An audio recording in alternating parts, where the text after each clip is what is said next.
আমরা রাজনীতি নিয়ে প্রায় কথা বলি। যিনি রাজনীতি তেমন কিছু বোঝেন না তিনিও কথা বলেন, যিনি বোঝেন তিনি তার মতো করে কথা বলেন। আমরা যারা সাধারণ মানুষ আমরাও রাজনীতি নিয়ে কথা বলতে এবং কথা শুনতে পছন্দ করি। কিন্তু রাজনীতিটা চালায় কে আসলে? আমরা যারা একেবারে সাধারণ মানুষ তাদের জীবনে ক্ষমতায় আওয়ামী লীগ আসলো না বিএনপি আসলো না জামায়াত আসলো নাকি অন্য কেউ আসলো নাকি অন্তর্বর্তীকালীন সরকার নির্দলীয় একটা সরকার তারা ক্ষমতায় থাকলো, সেটা যতটা গুরুত্বপূর্ণ তার চেয়ে কি বাজারের কি অবস্থা, জিনিসপত্রের দামের কি অবস্থা এবং কোথাও যেতে গেলে আইন শৃঙ্খলার কি অবস্থা, সেগুলি কি আমাদেরকে বেশি প্রভাবিত করে না? করে। অর্থনীতির কি অবস্থা সেটাও আমাদেরকে প্রভাবিত করে। একটা কথা মাথায় রাখবেন, মুখে আমরা যে যাই বলি না কেন, রাজনীতির কথা বলি, জিন্দাবাদ বলি, মুর্দাবাদ বলি, যাই বলি না কেন, সবকিছুর মূলে কিন্তু অর্থ। টাকা পয়সার কি অবস্থা, আপনার পকেটের কি অবস্থা? আপনার পকেটে যদি 10 টাকা থাকে তাহলে কিন্তু আপনি হেঁটে যাবেন, আপনি কিন্তু গাড়িতে ওঠার কথা চিন্তা করবেন না। আপনার পকেটে যদি 1 লাখ টাকা থাকে তাহলে আপনি উবার ডাকবেন। আপনার পকেটে যদি 10 লাখ টাকা থাকে অথবা 20 লাখ টাকা থাকে আপনি চট করে গাড়ি কিনে নেবেন। দেখেন, একই মানুষ, কেবল টাকার পরিমাণটা কিন্তু আপনার জীবনযাপনকে প্রভাবিত করছে। টাকা পয়সার কি অবস্থা ভাবেন তো। করোনার পর আপনি বলেন কয়েকটা বেসরকারি চাকরিজীবীদের বেতন বেড়েছে? কয়টা? একটাও পাবেন না, বরং চাকরিচ্যুতি হচ্ছে, অনেকের চাকরি চলে যাচ্ছে। অথচ তার উপর তো একটা সংসার নির্ভরশীল ছিল, সেই সংসারটা তাহলে কি অবস্থা? সরকার যেটা করছে, সরকারি কর্মচারীদের এখন মহার্ঘ ভাতা দেওয়ার কথা বলছে এবং এই মহার্ঘ ভাতার জন্য বাজেটে টাকা রাখার কথা বলছে।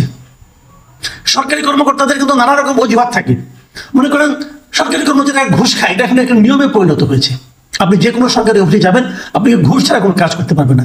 জিনিসপত্রের দাম বাড়লে ঘুষের রেট বেড়ে যায়, তারপরেও তাদের পোষাচ্ছে না, তাদেরকে মহার্ঘ ভাতা দিতে হচ্ছে। যারা বেসরকারি চাকরি করেন তাদের মহার্ঘ ভাতা দাবি কেউ করতে পারছেন? তাদের বেতন কি বাড়ছে এর মধ্যে? কখনো বাড়েনি। কিন্তু তাদের কথা কে ভাবছে? কেউ ভাবছে না। সরকারকে মনে হচ্ছে তারা যেন সরকারি কর্মচারীদের সরকার, সাধারণ মানুষের সরকার নয়। সংকট তীব্র হচ্ছে। অর্থনীতির অবস্থা কি, ব্যবসা বাণিজ্যের অবস্থা কি? কেউ একবার ভেবেছেন যদি ব্যবসা বাণিজ্য খারাপ হয় লোক বেকার হয়ে যাবে? সেই বেকাররা যাবে কোথায়? সেই বেকাররা এসে কিন্তু আমাদের উপর, আপনাদের উপর, সবার উপর চাপ প্রয়োগ করবে। তো এইরকম একটা ভয়ঙ্কর অবস্থার মধ্যে দেশ আছে। এই সরকার করছে কি? আপনি বলবেন এই সরকার তো অনেকদিন পরে আসছে, অনেক ভয়ঙ্কর পরিস্থিতির মধ্যে দায়িত্ব নিয়েছে, সবাই মানলাম। কিন্তু এই পরিস্থিতিগুলো আপনি বুঝি, যারা সরকারের দায়িত্ব নিয়েছেন তারা কি বুঝতেন না? তারাও বুঝতেন। বোঝার পর তারা এইগুলি সমাধানের জন্য কি কি ব্যবস্থা নিয়েছে সেই প্রশ্নটাকে আমরা করবো না? আমি আপনাদেরকে জাস্ট কয়েকটা নিউজের শিরোনাম একটু পড়ে শোনাতে চাই, তাহলে আপনি বুঝবেন। এটা সবগুলি নিউজ কিন্তু এই গত 2-3 দিনের নিউজ। কি কি নিউজ আছে? একটা নিউজ হলো, এই নিউজটা উঠেছে কালের কণ্ঠ পত্রিকা, যে শত কারখানা বন্ধ, লাখো কর্মী ছাঁটাই। এই নিউজটার মধ্যে পুরো ঘটনাটার একটা বর্ণনা দেওয়া হয়েছে, দেশের অর্থনৈতিক অবস্থা এখন কি অবস্থা। বিশেষ করে গার্মেন্টস ফ্যাক্টরি নিয়ে ওনারা লিখেছেন যে গার্মেন্টস ফ্যাক্টরিতে গত 1 বছর কতগুলি কোম্পানি আপনার বন্ধ হয়ে গেছে। প্রায় 140টি কোম্পানি বন্ধ হয়ে গেছে এবং সেই 140টি কারখানাতে 94,000 শ্রমিককে ছাঁটাই করা হয়েছে। এর সঙ্গে সর্বশেষ যোগ হয়েছে বেক্সিমকোর আরো 15টা কোম্পানি এবং এখানেও ছাঁটাই হয়েছে প্রায় 40,000 কর্মী। সব মিলে ছাঁটাই কত? মানে 1,34,000 শ্রমিক ছাঁটাই হয়েছে গত এই কয়েক মাস। এই লোকগুলি গেল কোথায়? যদি 1.5 লাখ কর্মী ছাঁটাই হয়ে থাকে, এই 1.5 লাখ কর্মীর সঙ্গে কত লাখ মানুষ জড়িত? প্রত্যেকটা কর্মীর সঙ্গে 4 জন ধরেন আপনার, তাহলে কি হবে? প্রায় 6 লাখ মানুষ কিন্তু একেবারে হঠাৎ করে তার ইনকাম বন্ধ হয়ে গেল। এর প্রভাব কি আমার আপনার জীবনে পড়বে না? আমাদের সমাজে পড়বে না? পড়বে। বেক্সিমকোর বন্ধ হয়ে গেছে গত কয়েকদিন আগে। এই হেডলাইন আপনারা দেখেন, ডেইলি স্টারে প্রকাশিত হয়েছে, বেক্সিমকোর 16 কারখানা চালুর দাবিতে শ্রমিকদের বিক্ষোভ। তারা বিক্ষোভ করতেছে কোম্পানিগুলো চালু করতে হবে। কিভাবে চালু করবে? কে চালু করবে?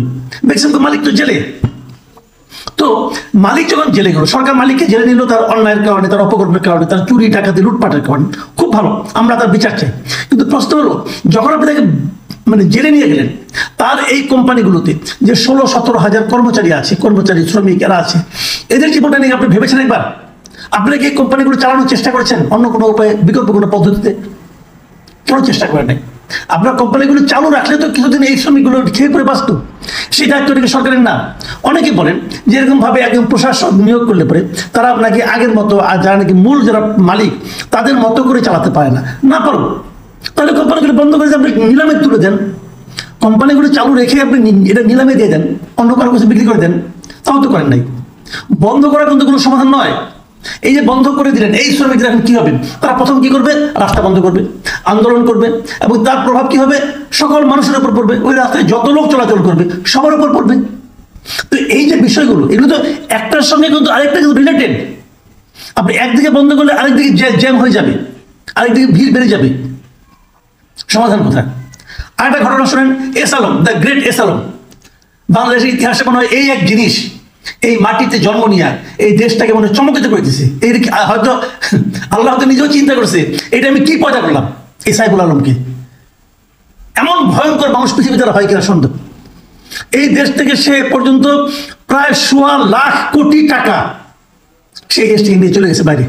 এই দেশের যার জন্ম, কিন্তু এই দেশের মাটিতে তার জন্ম। আমার মনে হয় এই জন্য এই দেশের মাটি এখন দুঃখ করছে যে এইরকম ভয়ঙ্কর একটা প্রাণীকে আমি এই দেশের মাটিতে কি করে জন্ম দিলাম। সে এসালাম এখন এই দেশের কে স্বীকার করে না, সে দেশের নাগরিক না, সে এই দেশের নাগরিকত্ব ত্যাগ করেছে। মানে কত বড় শয়তান হতে পারে, কত বড় ইবলিস। এখন সে সিঙ্গাপুরের নাগরিক, সে সেখানে বসে হুমকি দিচ্ছে সরকারকে, সে নাকি সরকারের বিরুদ্ধে মামলা করবে। যে চোর প্রায় 1.25 লাখ কোটি টাকা দেশ থেকে বের করে নিয়ে গেল, কতগুলি ব্যাংক আছে মাটিতে একদম বসাই দিয়ে গেল, সেই চোর বলে এখন যে সে নাকি সরকারের বিরুদ্ধে মামলা করবে, কারণ তারকে নাকি নানাভাবে হয়রানি করা হচ্ছে। এটাকে কিন্তু বাংলা ভাষায় বলে যে চোরের মার বড় গলা। এই বড় গলা এই কথা বলতেছে। সে আবার করেছে কি, তার 6টা কারখানাকে বন্ধ করে দিয়েছে। এই চট্টগ্রামে তাদের 6টা কারখানা বন্ধ হয়ে গেছে। এখানেও কিন্তু প্রায় 12-14 হাজার শ্রমিক আছে, এরাও এখন কালকে থেকে বেকার। এবং এটা সে ইন্টেনশনই করতেছে সরকারের উপর চাপ প্রয়োগ করার জন্য, দেখানোর জন্য। 12,000 লোক চাকরি পাচ্ছে না সরকারের কারণে, দায় চাপ পাচ্ছে সরকারের উপর। এই এক ভয়ঙ্কর পরিস্থিতি। এরকম হবে, এরকম হতেই হবে। এই কারণে যে আপনারা জানেন গত 15 বছরে যত শিল্প কারখানা আছে এর অধিকাংশই কিন্তু আওয়ামী লীগ সরকারের যারা অনুগত তারাই দখল করেছিল, তারাই এগুলির মালিক ছিল। এখন তারা প্রথমত একটা আন্ডারস্ট্যান্ডিং এর চেষ্টা করেছে, সেটা যখন না হয়েছে তখন তারা নানাভাবে সরকারের উপর প্রভাব বিস্তারের চেষ্টা করেছে, এখন ডিস্টার্ব করার চেষ্টা করছে। যত বড় সরকারের যে তালিকাভুক্ত কতগুলি কোম্পানি করেছে, যে 10টা কোম্পানি তারা এখন করবে, এগুলোর উপর তদন্ত করবে। আপনি দেখবেন প্রত্যেকটা কিভাবে করে। এগুলো নিয়ে আমি ভাবছি আগামীতে এই 10টা কোম্পানি কে কি অপকর্ম করেছে তার একটা ফিস দেওয়া যায় কিনা, এটা আমি ভাবছি আগামীতে হয়তো করবো। আজকে হয়তো করতাম, কিন্তু অনেক বড় হয়ে গেছে, আর আজকে করছি না। কিন্তু একটা কথা ভাবেন আপনি, এরা এখন কি করছে? এরা এখন সরকারকে অস্থির করে তুলতে যাচ্ছে, অস্থিতিশীল করে তুলতে যাচ্ছে। এটা চাপে, এটা স্বাভাবিক। আমার কথা হলো, এই যে চাপে, এই বিষয়টা সরকার কেন আগে খেয়াল করেনি? অথবা সরকার যদি খেয়াল করে থাকে, হয়তো খেয়াল করেছে, তো সেই অনুযায়ী সরকার সেই পদক্ষেপটা আমরা দেখছি না কেন? কেন দেখছি না? এই যে গার্মেন্টস কোম্পানি এতগুলি বন্ধ হয়ে গেছে, কেন বন্ধ হয়েছে? গার্মেন্টস কোম্পানি বন্ধ করার কাজ কিন্তু আওয়ামী লীগ সরকার করে রেখে গেছে। গ্যাসের দাম বাড়াই দিছে, বিদ্যুতের দাম বাড়াই দিছে, আপনার ব্যাংকের যে ইন্টারেস্ট বেড়ে গেছে 9% থেকে 16% পর্যন্ত হয়ে গেছে। তো এইগুলো করে তো আর এগুলো টিকতে পারছে না। তো এদের উপরে লাভ হচ্ছে কেন? লাভ হচ্ছে ভারতের। এখানে ভারতের কিছু পলিসি আছে। এখন এই সবগুলো বিষয় বিবেচনায় নিয়ে যেভাবে একটা অন্তর্বর্তীকালীন সরকারকে মোকাবেলা করার জন্য পদক্ষেপ নিতে হতো, তাকে আমরা দেখছি। আমি একজন ব্যবসায়ীকে জিজ্ঞাসা করেছিলাম যে এরা তো মোটামুটি তুলনামূলকভাবে সৎ আছে, এরা তো চোরকে সাপোর্ট দিচ্ছে না, তাহলে এরা পারবে না কেন? উনি একটা কথাই বললেন, দেখেন এই সমস্ত ক্ষেত্রে দরকার তড়িৎ সিদ্ধান্ত এবং তড়িৎ বাস্তবায়ন। আনফর্চুনেটলি যাদের উপরে দায়িত্বগুলো আছে তারা তো ফিজিক্যালি ফিট না, ফিজিক্যালি আনফিট ব্যক্তিকে দিয়ে আপনি তড়িৎ সিদ্ধান্ত বাস্তবায়ন কতটুকু করাতে পারবেন, এটা নিয়েও কিন্তু প্রশ্ন আছে। এই বিষয়গুলো কিভাবে উত্তরণ করা যাবে এটাই সরকারকে ভাবতে হবে। আমি আশা করি আমরা সরকারের কাছ থেকে সে ধরনের পদক্ষেপ দেখতে পাবো। তা না হলে আগামীতে এই যে দেখছেন আপনার 2 দিন পর রাস্তা বন্ধ, শ্রমিকরা বেতনের জন্য আন্দোলন করছে, শ্রমিকরা চাকরির জন্য আন্দোলন করবে। একটা মানুষের যখন পেটে ভাত না থাকবে তখন তার যে আচরণগুলি হবে, সেই আচরণগুলি আপনাকে বিরক্ত করবে, কিন্তু আচরণগুলি তো মিথ্যা হবে না। তার পেটের ক্ষুধা তো আর মিথ্যা নয়।